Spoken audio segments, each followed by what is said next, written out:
নমস্কার বন্ধুরা, আজকে আমি বানালাম লিচি ম্যাঙ্গো স্মুদি। এর জন্য নিয়েছি কিছু লিচু, একটা পাকা আম, 1 গ্লাস দুধ, চিনি আর কিছু পেস্তা। প্রথমে আমি কেটে নিচ্ছি। আমটা খুবই পাকা, এই জন্য একটু নরম হয়ে গেছে। পাকা আম কোলেস্টেরল কমাতে সাহায্য করে, ভিটামিন এ থাকায় চোখের জন্য উপকারী, রোগ প্রতিরোধ ক্ষমতা বৃদ্ধি করে। লিচু আমি ছাড়িয়ে নিলাম। লিচুতে জলীয় অংশের পরিমাণ বেশি থাকে, প্রোটিন এবং কার্বোহাইড্রেট খুব অল্প পরিমাণে থাকে। লিচুতে ফ্যাট নেই, রয়েছে ভিটামিন আর খনিজ পদার্থ। সেগুলি হলো manganese, iron, folic acid, copper, calcium, potassium, magnesium ইত্যাদি। এছাড়া প্রচুর ডায়েটারি ফাইবার আর অ্যান্টিঅক্সিডেন্ট আছে।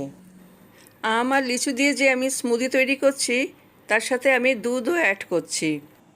দুধকে আমরা সম্পূর্ণ খাদ্য হিসাবে বিবেচনা করি।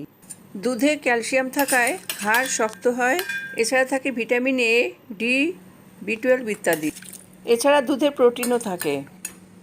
এবার মিক্সিতে আমি লিচু, আম আর দুধ 1 গ্লাস দিয়ে দিলাম। এছাড়া 1 চামচ চিনিও দিয়ে আমি ব্লেন্ড করে নিয়েছি। এবার এটা আমি পরিবেশন করব। দুটো কাঁচের গ্লাসে আমি এই স্মুদি ঢেলে দিলাম। এই আম লিচু স্মুদি খেতে অসাধারণ, সুস্বাদু এবং পুষ্টিকর, আর বহুক্ষণ খিদে পাবে না। এখানে ফ্রিজে রেখে চিল্ড মিল্ক আমি ব্যবহার করেছি, তাই অল্প করে আইস কিউব দিয়ে দিলাম। এবার আমি ছড়িয়ে দিচ্ছি পেস্তা কুচি।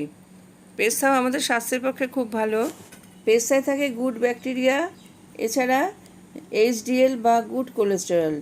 এই জন্য পেট পরিষ্কার থাকে, স্বাস্থ্য ভালো থাকে।